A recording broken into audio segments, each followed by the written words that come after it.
Buen día a todos los estudiantes de 9º grado, familiares y profesores que nos acompañan. En el encuentro de hoy continuaremos viendo las razones por las cuales podemos seguir argumentando que la obra humanitaria de la Revolución es gracias a la actitud visionaria y martiana de Fidel, como bien nos ha expresado nuestro presidente de la República el 11 de abril del 2020. Es por ello entonces que les presento a continuación los temas que hoy vamos a orientar para que ustedes efectúen de manera independiente su estudio. Y los temas están relacionados con el fortalecimiento de la unidad hasta 1975, desarrollo económico, social y política internacional en el período histórico de 1960 a 1975. Damos un tiempo para que puedan anotar en sus libretas.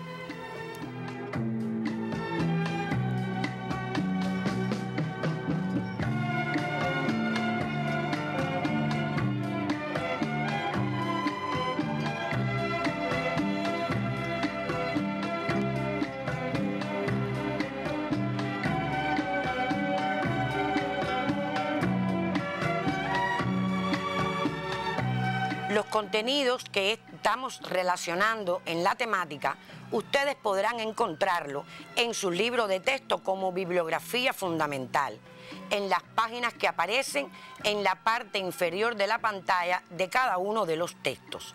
También los estudiantes que tengan la posibilidad de consultar el portal Cuba Educa en la sección de Historia de Cuba lo pueden realizar y de igual forma consultar con el repasador virtual. Pues bien, en encuentros anteriores nosotros hemos orientado realizar de manera independiente algunas actividades y en específico lo relacionado con la unidad del pueblo, es decir, la formación de organizaciones donde el pueblo demuestra apoyar de manera indiscutible el triunfo revolucionario y el proceso que se lleva a cabo.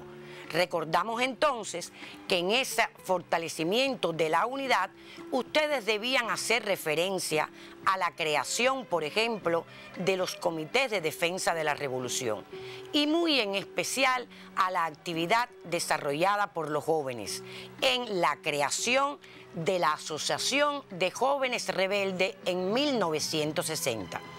Esta Asociación de Jóvenes Rebeldes, en ella jugó un papel fundamental nuestro querido comandante Ernesto Guevara, quien trabajó durante todos los primeros años de la revolución de manera ardua con los jóvenes. En su primer congreso, esa organización entonces aprueba cambiar el nombre de la organización y determinan que la organización se va a llamar Unión de Jóvenes Comunistas, la UJC, y surge entonces así el 4 de abril de 1962. Pero yo quiero que ustedes conozcan también que como parte de esos profesionales que forman parte de la cultura que siempre estuvo al lado de la revolución en cada uno de los procesos, está Virgilio Martínez Gainza, quien fue un gran dibujante, merecedor de premios, de condecoraciones y distinciones, y a quien se le fue otorgado el Premio de la Dignidad de la Unión de Periodistas y Escritores Cubanos.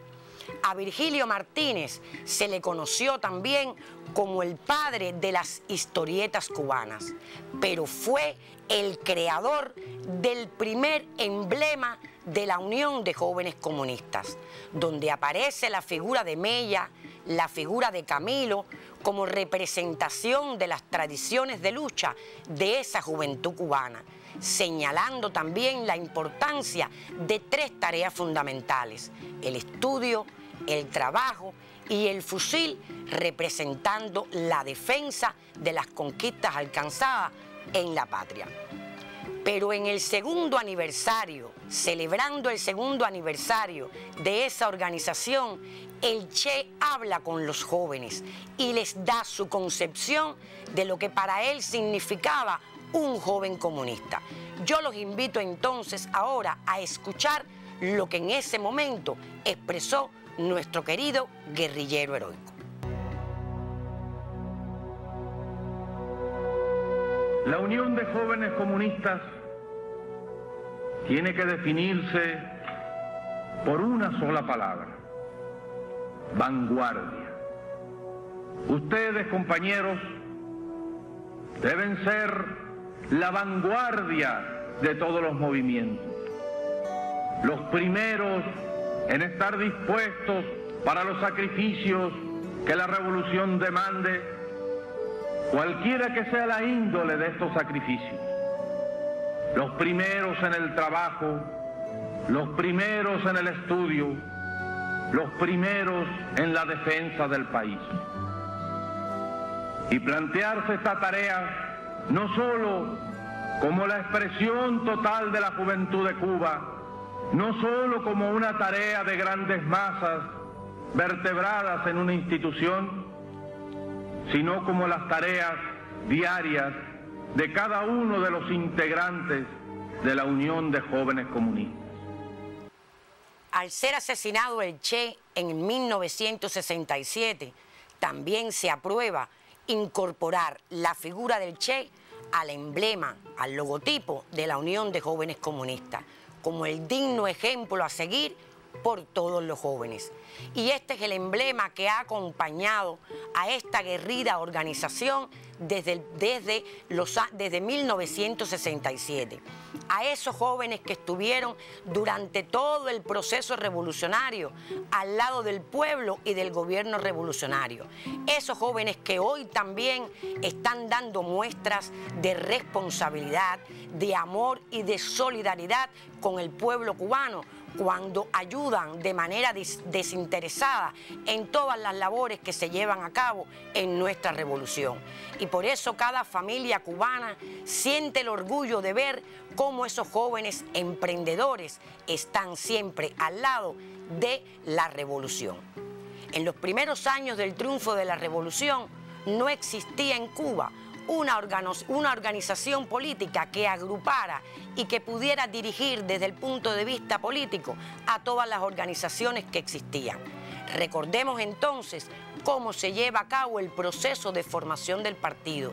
Cuando digo recordemos es porque ustedes tienen elementos dados ya en las asignaturas recibidas en la educación primaria.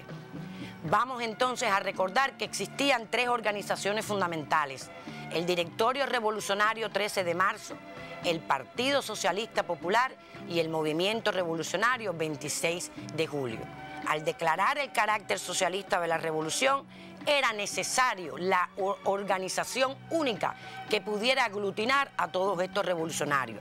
Y es por eso que entre 1961 y 1962 se lleva a cabo un proceso de unificación de estas organizaciones y se crea entonces lo que se conoce como las Organizaciones Revolucionarias Integradas, las ORI. En el funcionamiento de las ORIs fueron seleccionados como primer secretario Fidel y como segundo Raúl. Pero la comisión de organización de esta organización integrada cometió errores en los procedimientos de métodos, no consultaba con las masas la posibilidad de integrar nuevos compañeros a esa organización y además establecieron el sectarismo entre una parte de sus militantes. Todos estos problemas fueron denunciados por Fidel de manera pública, por lo que a partir de ese momento se empezaron a adoptar medidas que hicieron posible establecer dos principios básicos para poder pertenecer a esa organización. En primer lugar, la ejemplaridad de los compañeros y en segundo lugar, la consulta permanente con las masas para poder incorporar a esos militantes a los núcleos. Pasado un tiempo, las organizaciones revolucionarias integradas deciden entonces convertirse en lo que se conoce como el Partido Unido de la Revolución Socialista de Cuba en 1963. Este partido, que aglutinó a hombres y mujeres convertidos en militantes, entregados al quehacer diario del proceso revolucionario, entregado por entero con mucha responsabilidad a cada una de las tareas concebidas.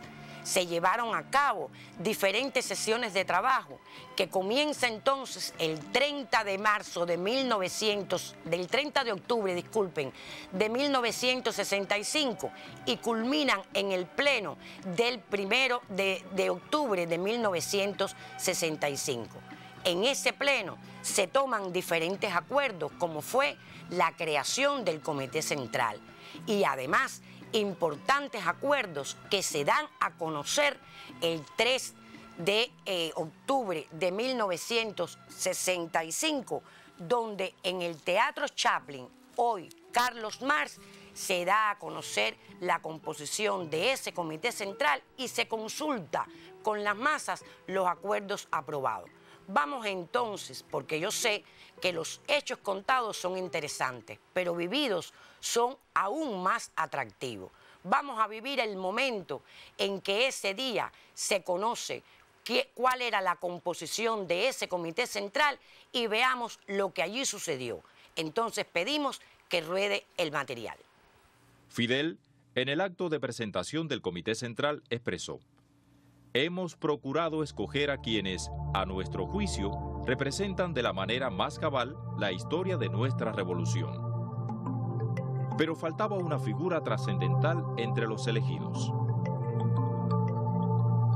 Hago formal renuncia de mis cargos en la dirección del partido, de mi puesto de ministro, de mi grado de comandante, de mi condición de cubano. Nada legal me ata a Cuba, solo lazos de otra clase que no se pueden romper como los nombramientos.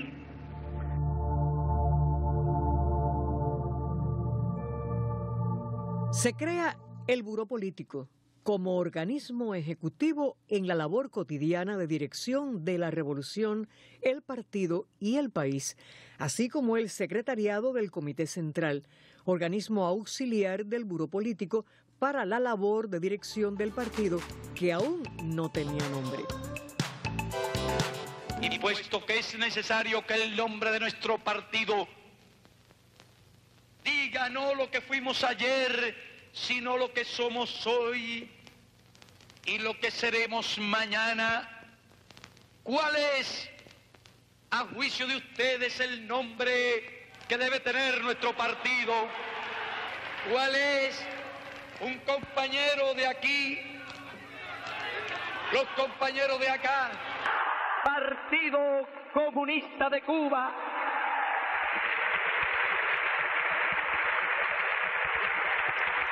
Se ratifica la política internacionalista y de unidad de la Revolución Cubana y nace el periódico Granma como órgano oficial del Comité Central del Partido Comunista de Cuba, símbolo de nuestra concepción revolucionaria y de nuestro camino.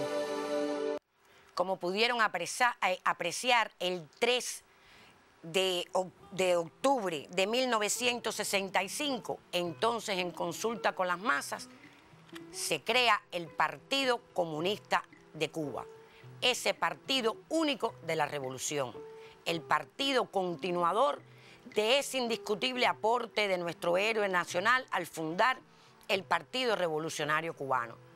Porque en el programa del Partido Revolucionario Cubano estaban los antecedentes necesarios para la construcción de la sociedad socialista que estábamos llevando a cabo. Así lo vio Baliño, así lo vio Mella y así también lo vio Fidel cuando expresó, y cito: de mano en mano pasaron los estandartes revolucionarios desde los días gloriosos de la de Majagua hasta hoy. Nuestro partido es el depositario actual de esos estandartes y con ello de las mejores tradiciones revolucionarias, la historia heroica y los más hermosos ideales de nuestra patria. Y como ustedes estudiaron en educación cívica, es el partido la fuerza política dirigente superior del Estado y la revolución. En este periodo también el Estado está en función de perfeccionar su estructura y es cuando entonces se crean nuevas instituciones, los ministerios del Interior, de Industria, Comercio Interior y Comercio Exterior, La JUSEPLAN, es decir, la Junta Central de Planificación, creada desde el 60, está en función de todo lo que tiene que ver con los planes económicos para el proceso de industrialización, y se crean también las juntas de coordinación, ejecución e inspección, la JUSEI, que son órganos que funcionan a nivel de provincia y municipio, que logran establecer estrechos vínculos de trabajo con las organizaciones de masa. ¿Podría Cuba en ese periodo llevar a cabo un acelerado proceso de desarrollo económico? Para ello, tendríamos que analizar cuáles eran las situaciones reales de la economía cubana.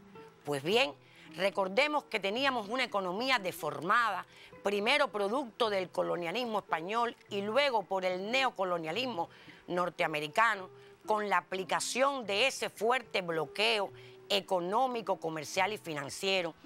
Existía bajo nivel de desarrollo de las fuerzas productivas y además la gran mayoría de los recursos materiales y humanos se tuvieron que destinar en los primeros años de la revolución a la defensa de la patria. Por lo tanto, era necesario concebir planes económicos que además estuvieran en condiciones de aprovechar ese mercado internacional socialista que nos iba a permitir a llevar adelante toda la planificación para el desarrollo de la industrialización y los demás sectores. Con respecto a este contenido, entonces vamos a proponer la primera actividad. Ejemplifica el desarrollo socioeconómico alcanzado hasta 1975. En la parte inferior de la pantalla aparecen las páginas donde pueden encontrar estos contenidos. Y yo les propongo que lo realicen utilizando esta tabla, donde agrupen los diferentes sectores y los ejemplos que ilustran ese desarrollo socioeconómico en dos etapas, hasta 1965 y luego hasta 1975. Les doy un tiempo para que puedan anotar en la libreta.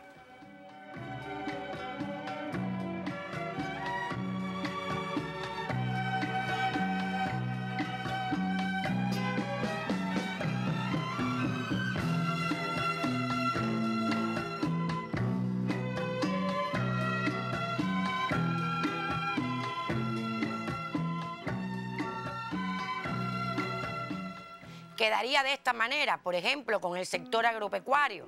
Con la creación de la ANAP se logra la organización del campesinado, estrechar los vínculos de trabajo e incrementar las capacidades de la industria, entre otros ejemplos que ustedes podrán encontrar. Y de igual manera, en el periodo hasta el 75, todo lo referido también con la zafra de 1970. Por ejemplo, en el sector educacional, después de realizar la campaña de la alfabetización, se logra la nacionalización de la enseñanza. Se establece la educación obrera campesina, la secundaria básica y la facultad obrera campesina para poder preparar a las fuerzas productivas. Y hasta el 75 se logra establecer la combinación del estudio y el trabajo con la creación de las escuelas al campo y las escuelas en el campo. Estos son algunos de los ejemplos para que vean cómo le puede quedar respondida la actividad.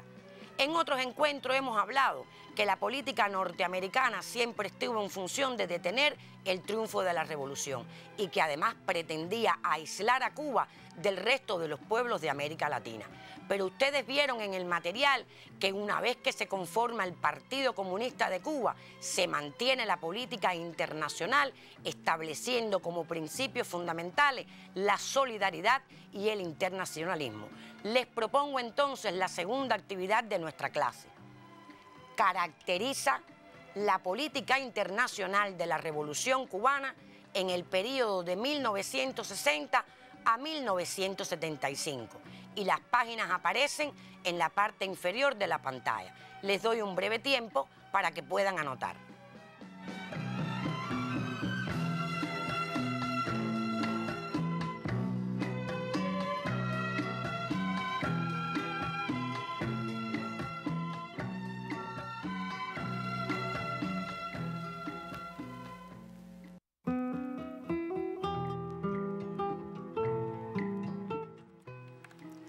Para contestar esta actividad a partir de la lectura inteligente que realicen en el libro de texto, yo también hoy les traigo varios ejemplos.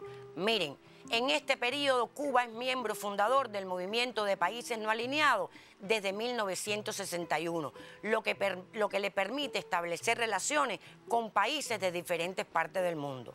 Pero además, en la década de 1960, ayuda ante desastres naturales ocurridos en Chile, en Perú, en Nicaragua.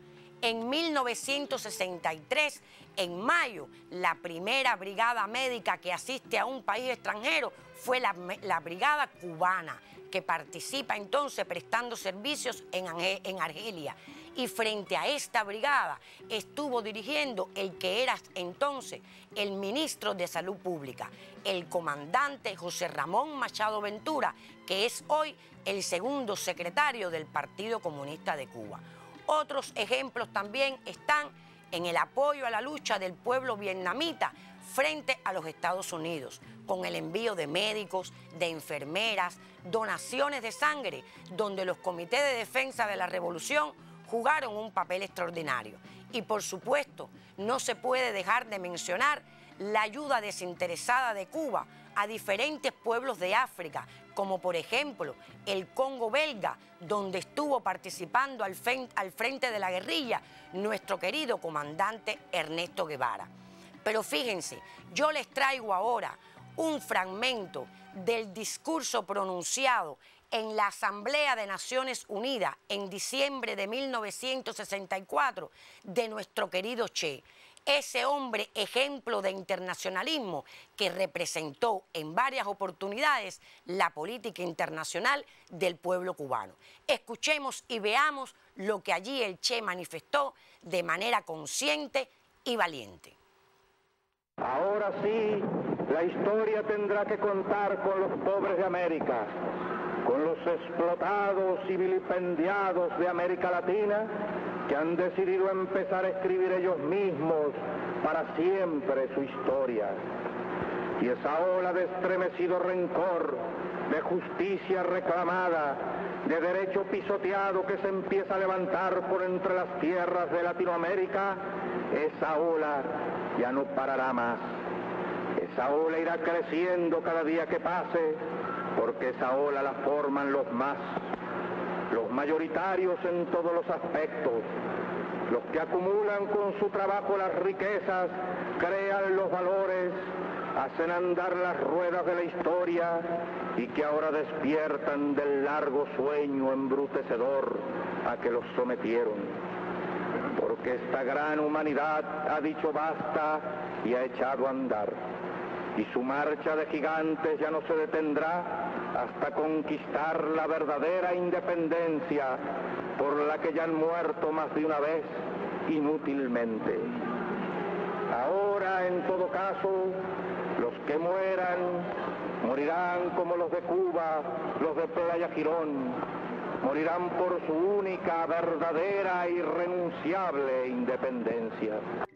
Creo entonces que están en condiciones con estos ejemplos de poder caracterizar la política internacional, donde como principios básicos existen la solidaridad y el internacionalismo.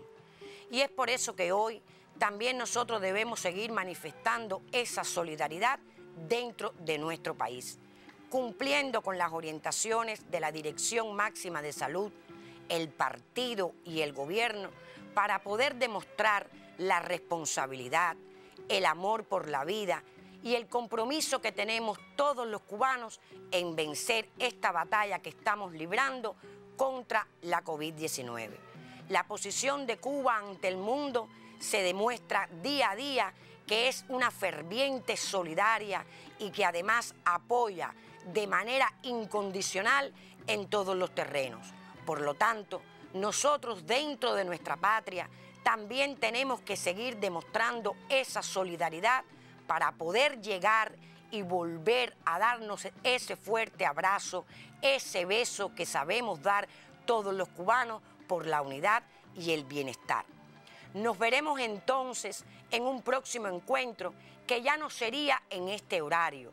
Se mantiene el encuentro con la historia de Cuba de 9º grado, pero los viernes a las 2:30 de la tarde. Sugiero también que puedan visitar todos los sitios que en la parte inferior de la pantalla nos está transmitiendo el canal para que puedan tener todos los elementos abordados en cada uno de estos encuentros. Para ustedes y para todo el pueblo de Cuba, muchas gracias y nos vemos en un próximo encuentro.